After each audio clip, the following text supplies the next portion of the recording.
Hello and welcome to today's YouTube video. Today we are going over my second game that I played in my tournament on Monday, which was 2 days ago. Yeah, I had white this game and I started off with d4 and my opponent played d5 and we played knight c3, aiming to play the Jobava London, as I do almost every time I play white. So my opponent plays c5 and I respond with e4. I haven't studied this line yet. I just know that this is the third move. Usually people play knight c6 first and then c5. That's what I've studied somewhat. But yeah, here I kind of have no idea what I'm doing, to be honest. And yeah.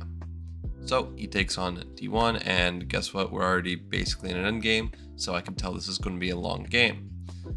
Yeah, my opponent played knight f6, and I just attacked it with bishop g5, and my opponent played e6, not really caring, and I'm definitely not going to give up the bishop pair for free, and I also kind of want to keep this pawn, so I play b4, and my opponent plays knight c6. I pin the knight, stopping him from capturing my pawn. Just ignore the computer, it's very mean this game, so yeah. He blocks the pin with bishop to d7, and I defend the pawn again with c3. My opponent plays a6 here. Jeez, it's so mean this game. Just, you know what? I'm turning it off. How about that? And I play bishop to c4 because I want to keep my bishop pair, and also kind of want to stop his knight from coming to d5, which would attack the base of my pawn chain. So he plays a5, a good move, attacking my pawn chain, and yeah, it's going to weaken it. So I have to play rook to b1.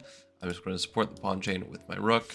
So he takes, and he can't capture here. And my bishop is protecting the a2 pawn, which is kind of nice. So my opponent plays knight to e5, and again, I retreat my bishop. Now I control all the squares that his knight can go to.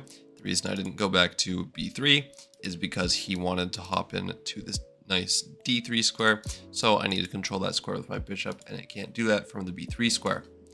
So my opponent plays rook takes a2. I saw this, and I'm just like, okay, I have this fork, knight to c3. So he plays rook c2, keeping his rook on the second rank, which is probably very good.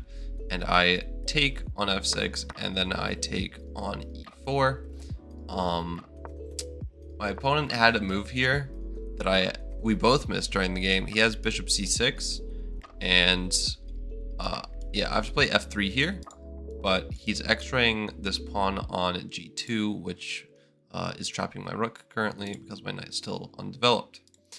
Yeah, essentially it goes bishop c6, f3, and then f5, and apparently I'm toast here, which is interesting because I still don't see why. But yeah. Yeah, my opponent plays the more logical move, king to e7, defending the f6 pawn. He could have also pushed it, but I probably would have retreated because I don't want to mess up my pawn structure on d6 here.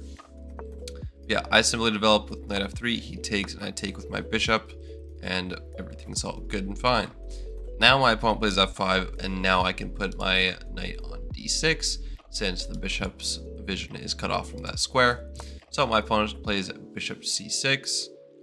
I can actually take this pawn, but I didn't. So the reason I didn't do it is because my king side would get messed up. So if I do this, then my king side's all screwed up, and you can't even really feel the extra pawn, even though it's kind of symmetrical here. Yeah, you're up a pawn, but doesn't really feel like it.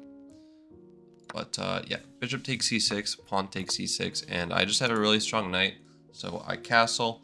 I'm not really in fear of the g-file, since first of all I can just push my g pawn to g3, and also his bishop is on a dark square, and the g2 pawn is a light square, which makes everything very pleasant. Here I was planning on actually giving a check and going to b6 if his king stayed in the same spot, but he didn't do that. So I go rook fe1, making a very simple threat here with knight takes f5, since the pawn is pinned to the king. So my opponent plays the most logical move, king to f6. It doesn't get in front of the bishop, but the bishop isn't really doing much anyways right now. So I play rook to a1, exploiting the fact that he cut off vision from his bishop. Yeah, my opponent plays rook to b2, attacking the pawn, but I play rook to a7, attacking this pawn. And he can't take here because after rook takes f7, he has king g5, and I take on e6. Everything is with check. Yeah, but apparently he literally has to go king h5. And in a last-ditch effort, like, even if I don't see the win here, I can literally just give g4 check and then take the bishop. Like, if I don't see the mate here, which there's 2 different mates on the board, I can just play g4 with check to make space with my king. And then I can take the bishop or whatever. Literally do whatever. I'm fine. So that would have been nice. That's why he can't take. So instead he plays rook f8. So now I defend the pawn with rook to b7. Nothing much to explain here, just defending a pawn. And my opponent plays king to g6, preparing to go bishop c3, forking this pawn, which is kind of unpleasant. So that's why I moved my rook to d1. And my opponent goes here anyways, but now I simply go b5. And we kind of trade everything here. And here, tactically, I'm winning, but I missed it. I was playing really fast this game, trying to get my opponent low on time. Also, I lost my first game, which was very unfortunate. So, to be honest, I was probably a little bit too tilted as well. So yeah, rook takes b2. It's the correct move, but I have to find c6. And essentially, he can't stop my pawn from promoting, which is really good. Yeah, it's very unfortunate that I missed c6. So I go rook d3, preparing to go maybe rook g3. I don't really know actually what this move does now. I forgot why this is a move at all. I think, oh, now I know. It stops bishop a3 attacking the pawn, which is actually really dirty. Yeah, now he goes at bishop e5. And again, I have another tactic here. I have knight takes f7. And this is just a simple fork. And he can't take here because then I have check, forking the king and the rook. Yeah, it kind of sucks that there are all these missed opportunities for me, and I just overlooked them. Yeah, here I play g3, preparing for the pawn end game. So we trade everything on d6, and I'm actually going to turn on the feedback again because it's kind of interesting what happens here. I play, or my king plays king f6, great move, and I play f4, trying to stop his king from going to e5, even though it would be a blunder now since I can just run my pawn to the promote. So my opponent plays another great move, e5. I take it, and he can't take back because then, again, I run my pawn to promote, and this king can't stop me. So he goes king to e6. I play king to f2, bringing in my king. And here I thought I calculated correctly a win, but I miscalculated which pawn he takes first, and it's a draw, but it's fine. And he plays another great move, like all in a row. It's crazy. So I take it, and I thought, like, I calculated this, let's see, where did I calculate this? I calculated this all the way back, here. And I thought this was winning all the way back here because of if king takes f6, I'm winning.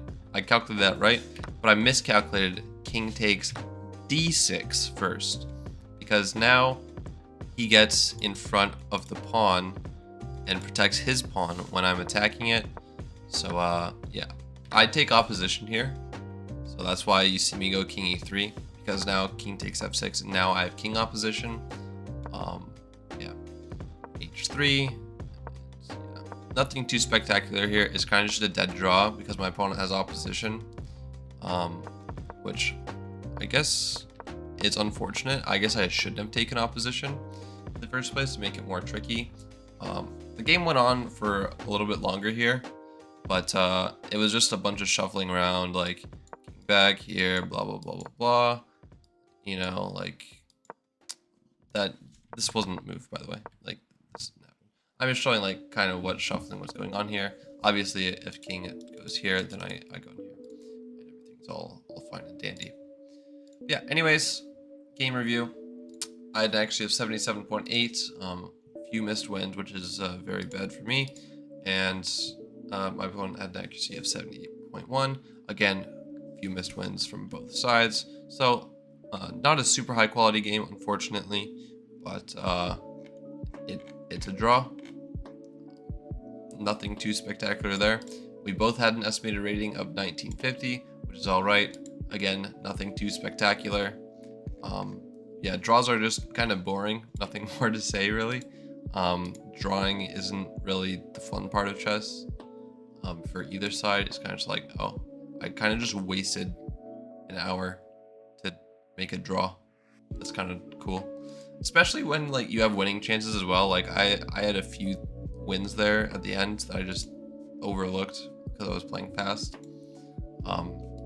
Yeah, thanks for watching. Don't forget to leave a comment down below, like and subscribe, and as always, I will see you in tomorrow's video.